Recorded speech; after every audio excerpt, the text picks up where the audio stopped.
Greetings, everybody. Welcome to Gabalot Live. I'm Kim Walker from Gabalot Consulting, and this morning I'm going to talk to you about grants for businesses and nonprofits. And I want to position this conversation by looking at grants as a both a business strategy and a strategy for nonprofit fundraising. As a business consultant and a nonprofit fundraising strategist, I know that's a kind of a lot, but I want to make sure that I do some myth busting around what grants are and what grants aren't, what grants are designed to do, and what grants are not designed to do. And so I want to just begin this conversation by talking about exactly what a grant is. A grant simply is a financial support mechanism for an organization. And if you receive a grant, may receive a grant in the form of a monetary donation. You may receive grants in terms of in-kind, property, real estate. It goes across the board in terms of the type of financial mechanism that is granted by the grantee for a particular, or the grantor, I should say, grant maker for a particular organization. So there are many different types of grants. And so you have to, and that's why there's a whole industry as well as sub industries revolving around grants. Okay. First of all, there is the corporation and nonprofit sector for nonprofits specifically, where corporations and or foundations may award grant money to nonprofit organizations in support of their programming initiatives and missions. There are also business grants. Those are awarded to businesses that are organized. And I want to emphasize you have to be organized as a business to receive some of those grants that are awarded to businesses for a variety of reasons. And then you have government contracted grants that are awarded based on a business entity's certification, whether or not they're certified in a particular area. For example, if they are minority certified, whether there are Black owned certification, whether a woman owned certification, there are various categories of certification, veteran owned.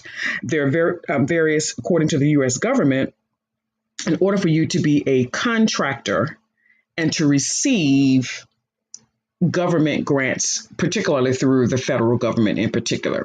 So there are a number of different ways you can get grants. There are a number of different reasons you can get grants. The main thing, as far as I won't get too deep in the weeds, because this can be honestly a course by itself, just simply on grants alone. As far as my business is concerned, I wanted to make sure that I address this because I get a lot of questions around grants. And so what I've decided to do is to send out a grant list, since I do this for certain clients anyway, is to send out a list of grants, and I'm going to do it via email. So if you're interested in getting grant leads, and I'm sending out grant leads, I'm not sending out grant applications, I'm simply sending out grant leads for individuals as well as businesses as nonprofits to pursue on their own. I have written grants. I do not promote myself as a grant writer. I only advise certain clients on grants as part of an overall fundraising strategy, which is the reason why I'm going to be doing this live today. Because there are some myths out here to think that, number one, let me just say this. There's tons of money out here. So there is honestly, money is unlimited, to be quite honest with you. There are entities that are willing and waiting, and particularly at this time of year, because now you're sort of at the, depending on the fiscal year of your particular business or organizational industry, we're at the beginning of the fiscal year, or toward the beginning of the fiscal year for those entities that ended in June 30th. We're at the end of a fiscal year for those entities that revolve around a calendar year. So now we're going into Q4 for those that are deal with a calendar year, and their fiscal ends in December 30th. The fall is the absolute opportunistic time to pursue grants, because grant makers are opening up opportunities. They're looking at their tax implications. And so if they have money available, if they have money ready, they're opening up those opportunities. So now that is an opportunity for both nonprofits as well as businesses and other entities to take advantage of what grant makers are offering. Now, having said that, let me bust the myths right now regarding grants as both a strategy, financial strategy. Let me talk about that, because there's a prevailing myth, especially with startup nonprofits as well as startup businesses, is that I can just apply for a grant and and all will be well, and that will take care of my problems. Now, what I advise my clients on doing is, again, if you follow my social media at all, is that I talk about profitability. I talk about profitability for businesses that are starting, and also for businesses that are struggling, on businesses that have been established for a great deal of time. Because at the end of the day, whether you get a grant or you don't get a grant, whether you qualify for a grant, I'm going to talk about those things in just a moment, you have to learn how to make money for your business entity. You got to learn how to do it. So that means on the business side of things, and also on the nonprofit as well, you got to learn how to market yourself. You got to learn how to tell your story. You got to learn how to present your offers. You've got to learn how to consider your customer journey and how customers come into your business.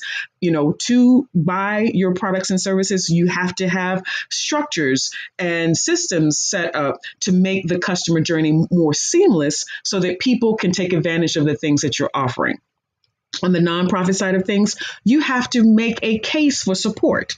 You just can't say, hey, I'm doing great work and please support I'm feeding the homeless down the street and please support me. You have to have actionable as well as tangible things already in place for people to say, hey, I'm going to support your initiative. You have to have the ability to tell a story, a compelling story, and the reasons why a grant maker will fund your particular initiative. So I want to deal with this from the standpoint of both looking at business, because that's where I concentrate, but also I work with nonprofits on nonprofit strategy. So I want to start with businesses because the approach to grants is different for businesses as well as nonprofits.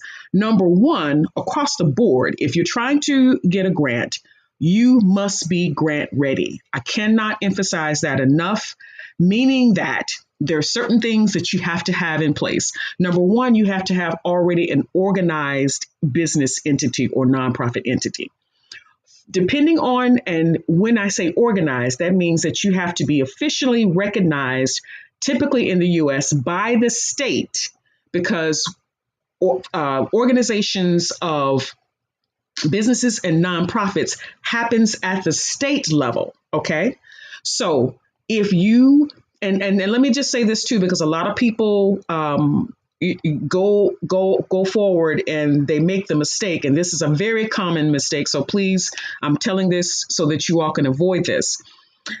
I want to deal with the LLC. Let me deal with the LLC first of all. An LLC is a limited liability corporation. And that simply means, which is, by the way, not recognized by the IRS. The IRS does not recognize the LLC. Okay. So some people who are tending to, let's say, and this has happened several times because I've had to work with clients to kind of manage through this. If you organize as an LLC, that is for the purposes for the most part, of a sole proprietorship. Now, you can have both a single member LLC as well as a partner LLC as well as multiple owner LLCs. The LLC was created as sort of a go-between between the sole proprietorship and the corporation. And so if you want to look at my other trainings, I go through this through my Build a Business Bootcamp. If you want to know how we're going to go through, I need to lead into this so that I can help you understand how this affects grants. So if you are forming a nonprofit organization, you must form at the state level, which means that you need to contact your Secretary of State in the state where you reside or where you plan on opening up your nonprofit entity. You have to be incorporated, meaning that you have to establish yourself as a domestic nonprofit corporation. You have to do the INC, okay? That's the abbreviation. You have to form as an Inc. if you are intending to form as a nonprofit. Now, some states do allow LLC nonprofits, but it becomes a headache of a tax liability, and it's best to simply form as a corporation initially in order to become a nonprofit. Now, that being said, the LLC is primarily for business owners for the most part. It is not recognized at the IRS level. So just be aware of that and make sure that you are in consultation with your tax and accounting professionals regarding how that works. So I'm just briefly, again, just leading into that so you can understand how grants work. Grants, you need to be legally organized as something, whether you are organized as a nonprofit or you're organized as a business entity. You need to be legally organized because number one, when you're applying for grants, you have to provide them with your tax ID information. You have to provide them with business information. Some grants will ask you for a business plan. Some will ask for your profit and loss statement. Some will ask for an annual report if you are a nonprofit entity. Most times grants will ask for some type of financial history or financial data. So what does that leave for the startup? Well, most people think they can just start up. I can just go and apply for a business and then, I'll go apply for a grant, and I can just, work my magic off the grant that somebody is going to give me. Please, those of you who are organizing, whether you're organizing as a nonprofit or you're organizing as a business, please understand that there is very little money out of the, honestly, trillions of money that's out there. There is very little money for startups and very few grant makers that do startups and invest in startups. Why? Because there's no track record. There's no track record of your fiscal responsibility. There's no track record of your business activity. There's no track record of your nonprofit programming. And so people are leery about funding startups. Now, that being said, you do have people who do fund for startups. You do have people who are angel investors. You do have those persons who will give. Most of the time, they give in the form of a loan, or they will give as part of ownership or equity in your business entity. So just keep those things in mind. The thing we need to understand regarding grants is that grants are not loans. If you qualify for a grant, you get the grant money. But listen very carefully, because this is where people mess up. Your grant maker is going to ask for information as to how you spent that money. So you're going to have to write some reports. There are going to be some reports involved in terms of, especially for multi-year grants, there's going to be some reporting involved. So that's the reason why my consulting business, I want you to make sure that you have your business in order, your operations in order, your systems in order, so you can go back. We got too many people out here trying to shade tree this stuff, trying to piecemeal this stuff together. And that's what leaves us out of opportunities to receive grants, because we don't have our business records in order, because we don't have the knowledge in order. our people literally are perishing for lack of knowledge. And I want to make sure that I bust the myths around, I can just go and get a grant. No, you need to learn how to make money. I don't care whether you're a business or you're a nonprofit. So the two terms I want to make sure that we're clear about in the business world is profitability. All right. What is the money that you have left over after you take care of payroll, expenses, taxes? What is left in the pot? Sustainability is the term that I like to use for nonprofits, meaning that do you have enough to fund your mission over the long term?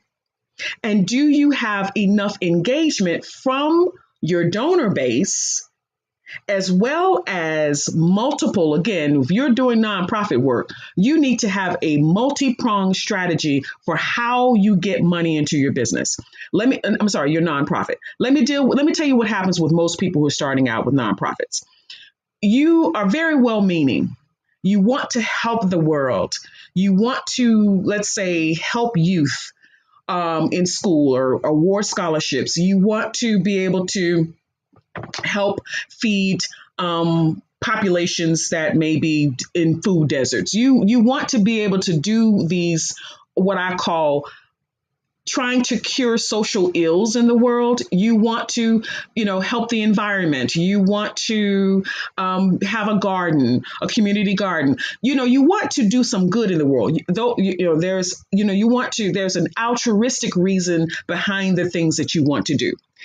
Please understand, folks, is that you still must have a multi-pronged approach to how you raise money to fund your particular initiatives in a nonprofit. So that means on the nonprofit side, you may be contacting donors, you may do board development and having your board members give a certain amount over a given year. You may be doing online giving. You may still be doing direct mail. You may, again, applying for grants.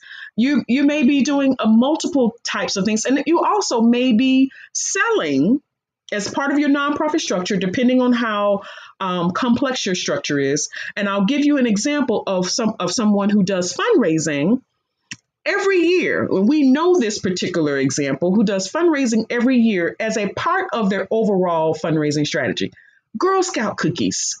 They sell those blasted cookies every single year. And you see those cute little faces and brownie in outfits and things, and they're at the Walmart, and somebody is on your job, has got a parent, please help me buy these Girl Scout cookies. They do fundraising. That is part of their major fundraiser. And it's also one of the most profitable businesses within a nonprofit organization. Okay. So again, they do receive grants in other forms, but again, they have a multi-pronged approach, and that cookie fundraiser is a huge influx of money to help them support their programming. So when nonprofit funder are starting your organization, because if you're just starting, you don't have a track record of programming, you do not have a track record of receiving donations, you're starting from square one, you have to fundraise. So you have to figure out, is that fundraising with events? Is that fundraising with having donors? Is that fundraising with having an annual program? Is that fundraising by reaching out to applying to major grant funders? You have to figure that piece out. And I think people are not fully dialed into how you need to think about when you're starting nonprofit organizations. I'm going to just go on record. I'm advocating, and I have both a nonprofit as well as business entities. I'm on record is saying that most people should start businesses instead of nonprofits. Nonprofits, you have to report quarterly. You have to fill out Form 990 or Form 990EZ. You have to have a board in place. There are multiple entities that you have to, multiple things that you have to consider. It's a very complex structure. It's not as easy as asking people for donations and asking people for volunteers. Most nonprofits, the reason why they fold up or they just simply become inactive is because they don't have a full plan in place with a strong board in place as well. So I'll do a deeper dive on nonprofits. If you're interested in that, just type in the chat nonprofits. I'll do a deeper dive on nonprofits and nonprofit structure. But let me just be clear is that in terms of my business, I do not, at least now, I don't do grant writing. I have written grants, but I don't do grant writing, but I have a vast network of grant writers that I can fund, that I can recommend to you. Have a vast network across the different entities, across the government spectrum, across the nonprofit and corporate structure, as well as other persons who are simply generalists as well. And so if you're interested in that, again, contact me, reach out to me. What I want for you, if you can, is because I want to make this information available for you, and I'm going to be sending this out via email. I'm going to be sending out grant leads, grant contacts. How do you apply? Who do you contact? The contact information, and probably just some brief information that you need to know. The one thing that you want to, that's for three things. In terms of the first thing I said, you need to be grant ready, but you also need to align with the applications that you're applying for. For example, if you are applying for a grant and the grant funder says that they are interested in funding minority-owned businesses that do, let's say, that build houses, okay? And I'm just using this as an example. If that grant funder is that specific in terms of what their overall interests are, if you have a feeding ministry, that's not going to fit. This grant funder has said, I am funding minority businesses that deal with housing. So if you're coming along with your feeding ministry or your youth development programming, those things are not aligned. So you have to, first and foremost, what is the grant maker's interest? What are their funding interests? And make sure that it aligns with your programming. Now, so what people try to do is they try to make sure that their programming funds, lines up with the grant maker's interest once they find out about it. But if you haven't done anything around housing, you can't make that work. Whatever your mission is, you need to be very clear about whatever your mission is and from a nonprofit perspective. Again, missions can be very broad or they can be very specific, but you need to be clear about what activities you do, because what the grant maker is going to ask for, or what are your programming activities? What are your programming initiatives? What have you done? When did you do it? How did you do it? How did you fund it? They're going to ask you those types of questions. And that is the reason why you've got to be very, very dialed in on your mission, your vision for your organization, as well as the specific activities that you do, and that you need to be very, and I think people are too broad. You need to be very narrow in your focus. That way you're able to find those opportunities that are going to match up with your mission and programming. So that's the thing I want to say on the nonprofit side of things. On the business side of things, business people, y'all know, y'all my people. Listen, you need to have your business stuff in order. Again, there are people who will fund startups, but again, everything is dependent upon a very compelling story. If you don't have any record of doing any business, it's going to be difficult for people to fund you. Think about those of you who like Shark Tank. I don't watch it as much as I used to, but I used to just be dialed in every Friday night looking at Shark Tank, looking at people make their pitches. And so here's the thing is that, when they would come in with their products, or there was, mainly products for the sake of television. So they would come in with their products and say, hey, this is my product and this is what it does, and I'm going to change the world with my product, and then please fund me.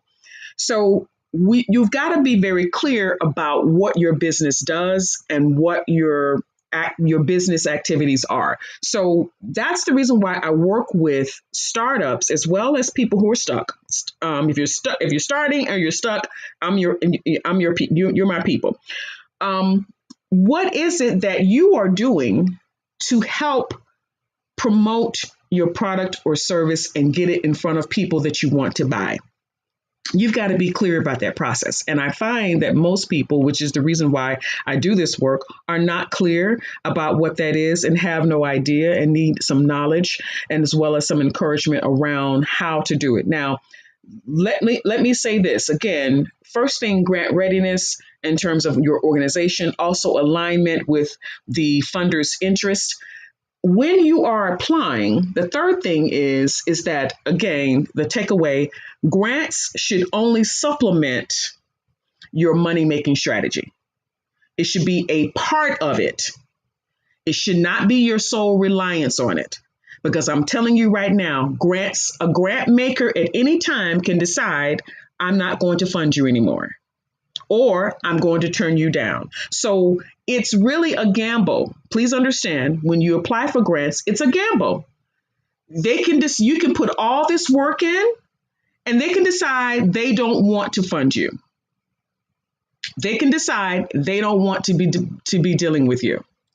And what people get frustrated about is that they've put in all of this work and then they don't get the money and they don't get any of the award, and that frustrates people.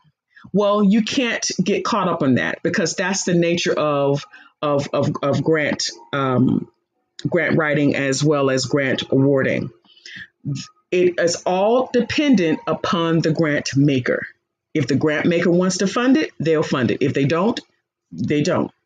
Now, on the other side of things, grants are, and this is how you know if you're working with a reputable grant writer.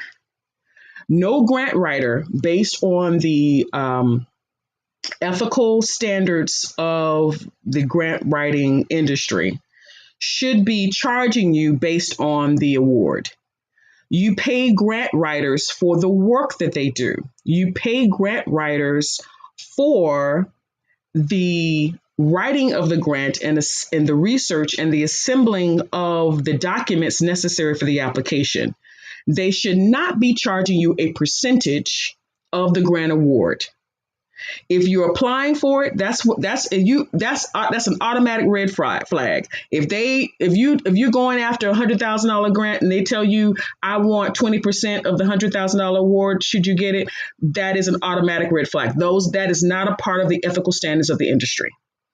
Grant writers should have a whatever their structure is, and again, you can negotiate that structure with the individual grant writer. They should have a structure already in place, a fee structure already in place, and usually their fees are dependent upon the scope of the business or the scope of the work.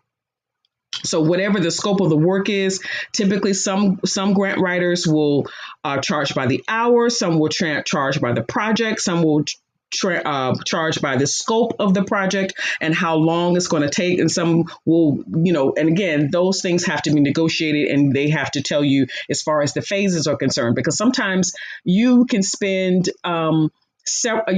grants can take, depending on what the information that the grant maker is asking of, it can take months. And sometimes I've seen it take years.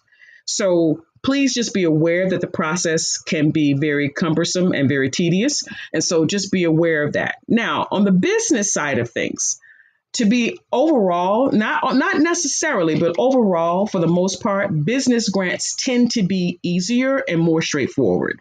They tend to be because they either support a particular initiative or they don't. Most business grants usually have a fiscal minimum. Like, for example, they may say that you need to make $50,000 per year in your business, or they may have also a requirement in terms of your business, how long you've been in business. They may have a year or 2 or 3 years, in terms of your length of business. That's the reason why you must be set up and organized, again, back to the organization, if you intend to apply to certain things. So I hope that this has helped. So to kind of sort of round this up, again, making sure that you're grant ready, making sure that you have grant alignment with the funder's interest, and also making sure that grants are a part of your overall strategy and not simply you're relying solely on grants. You need to have a multi-pronged approach to profitability for business as well as sustainability for a nonprofit. And if this is something that is of interest to you, again, I am going to be sending out just a separate list serve of grant opportunities, both for nonprofit as well as businesses. It's all going to be on the same list, as well as grants that may be opening up, and there may be some deadline opportunities for that. If you're interested in that list, type wherever you're listening to this particular broadcast, type grants. Comment grants, grants, grants. If you comment that, provide your email address. You must provide your email address in order for me to be on this list of list leads, grant leads that I'm going to be sending out on a regular basis. If you're interested, please, again, type in grants. And if you are interested in working with me, I have the Build a Business Bootcamp that is currently going on to help you with that, what I call the organization, systems, and readiness to put yourself in a position where you can receive these opportunities, because again, there's stuff out here all the time. But also, please understand that anytime a grant maker funds a particular initiative, they also ask for information from you. And you have to be able to provide that, and being organized is a part of that whole initiative. So I hope that this has been helpful. Again, my name is Kim Walker. I'm with Gabalot Consulting. You can contact me at gabalot.net. That is my email address. The best thing to do is to get in on my email list so that you can be aware of news and information as it comes, as I'm going to be sending the information out. If you want to get on a call with me, you can get on a call with me, 15 minutes to ask me any particular questions. And that is a free call. If you're interested, again, that is available through my website, and it's called a discovery call. If you look on my website, I do ask that you register to do that, as well as again, if you can just have quick questions. You can also message me through Messenger, go through my business pages and it's at Gabalot Group on all of my social media at Gabalot Group if you have some additional questions. I hope this has been helpful for you. And if so, please, again, if you're interested in the grant leads, please type in grants as you are listening to this broadcast. Take care. Have a great weekend, holiday weekend for some of you, as well as a wonderful week. Take care. Talk to you soon. Bye-bye.